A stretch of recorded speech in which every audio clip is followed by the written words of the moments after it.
नमस्कार बच्चों। तो आज हम गणित भाग 1 में वर्ग समीकरण इस पाठ से संबंधित चीजें देखने वाले हैं। तो आपने पिछली कक्षा में समीकरण पढ़ा था, रेखीय समीकरण किसे कहते हैं। तो देखते हैं हम लोग रेखीय समीकरण। ओके, पहले मैं रिवाइज करा रहा हूँ।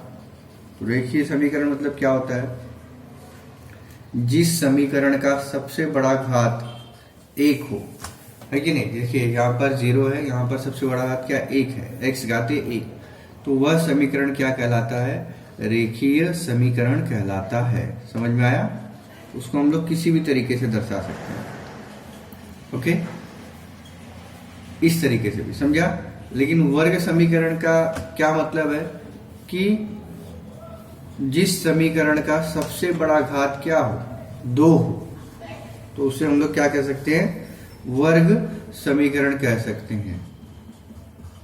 तो देखिए इसमें सबसे बड़ा घात क्या है, 2 है। क्लियर, ये आ गया वर्ग समीकरण। वर्ग समीकरण होने के लिए कुछ कंडीशंस है, वो आपको मैं बता देता हूं कि उसका जो सबसे बड़ा घातांक होना चाहिए वो क्या होना चाहिए, 2 होना चाहिए, और कोई भी घातांक ऋणात्मक नहीं होना चाहिए।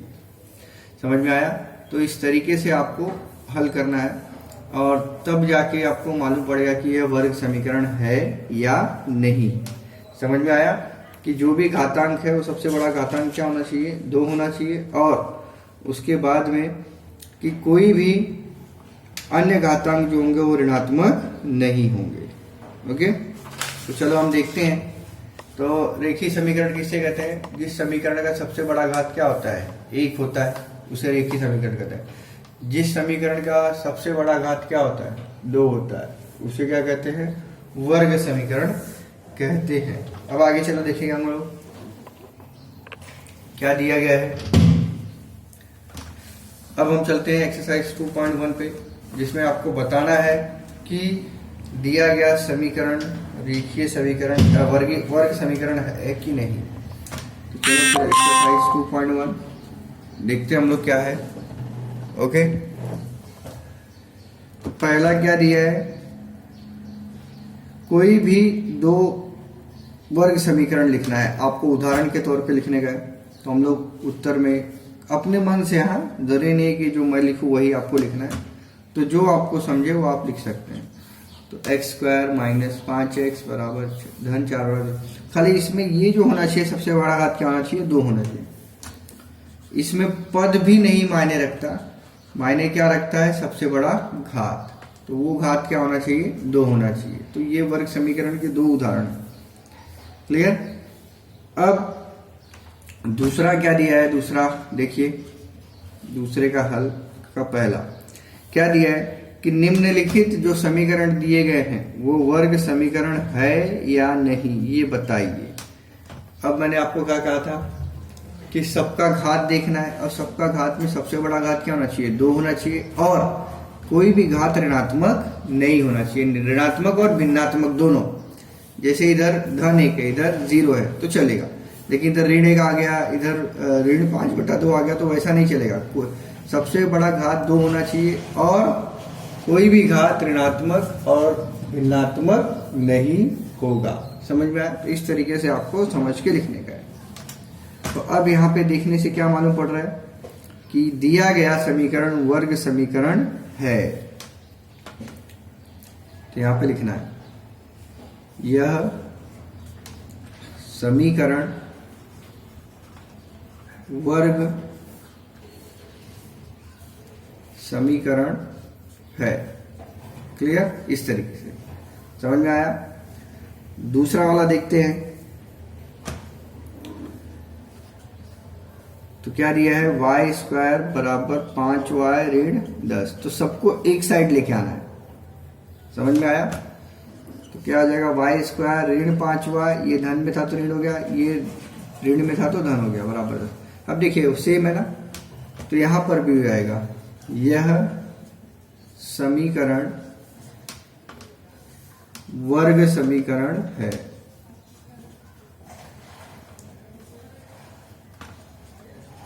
क्लियर। क्यों, क्योंकि इस समीकरण का सबसे बड़ा घात क्या है, 2 है। समझ में आया। तो ये आपको बताया गया। तीसरा सवाल देखिए, तीसरे सवाल में आपको क्या दिया है, y का वर्ग धन 1/y बराबर 2। तो अगर मैं इसको हल करूंगा तो ये यहाँ पे जाएगा गुणा होके, तो क्या होगा, y के वर्ग से गुणा होगा तो क्या हो जाएगा, y का घात 3 हो जाएगा धन 1, है ना। फिर इधर 2y है ना, क्योंकि पूरे पक्ष में y से गुणा कर रहे हैं तो ये आ जाएगा। अब इसको अगर हम लोग कन्वर्ट करते हैं तो नेक्स्ट स्टेप में क्या आ जाएगा, देखिए सब इस साइड लेके आओ तो ऐसा आ जाएगा। तो इसका सबसे बड़ा घात क्या है, 3 है ना, तो वर्ग समीकरण होने के लिए सबसे बड़ा घात कितना चाहिए, 2 चाहिए, तो इसलिए यह वर्ग समीकरण नहीं है। यह समीकरण वर्ग समीकरण नहीं है।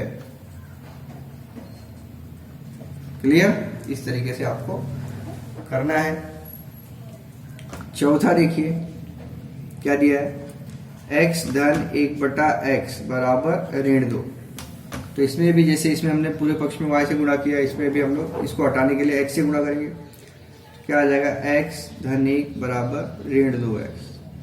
तो सबको मैं एक साथ लेके आऊंगा, x का वर्ग ऋण था, यहाँ पे आके क्या हो जाएगा, धन हो जाएगा धन 1 बराबर 0, है ना।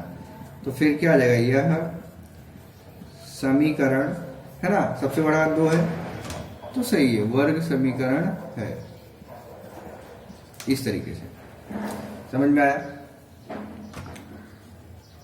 पांचवा देखिए, तो m धन 2 फिर m ऋण 5, ये आपको गुणा करके देखना पड़ेगा।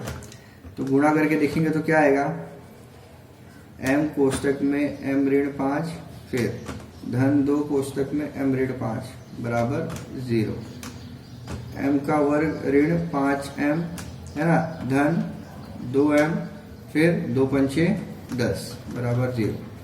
क्या आ गया, m का वर्ग 5 में से 2 गया, ऋण 3m ऋण 10 बराबर 0। क्लियर। तो यहाँ पर भी हमको क्या मिल रहा है, सबसे बड़ा घात 2 मिल रहा है, इसलिए यह समीकरण वर्ग समीकरण है। समझ में आया। फिर छठवां देखिए क्या दिया है, m घाते 3 धन 3m का वर्ग ऋण 2 फिर 3m घाते 3। तो इसको आपको हल करना पड़ेगा पहले। तो देखिए m घाते 3 धन 3m का वर्ग ऋण 2, फिर ये इधर आएगा तो क्या हो जाएगा, ऋण 3m घाते 3 हो जाएगा। देखिए बच क्या रहा है, ऋण 2m घाते 3 धन 3m का वर्ग ऋण 2 बराबर 0।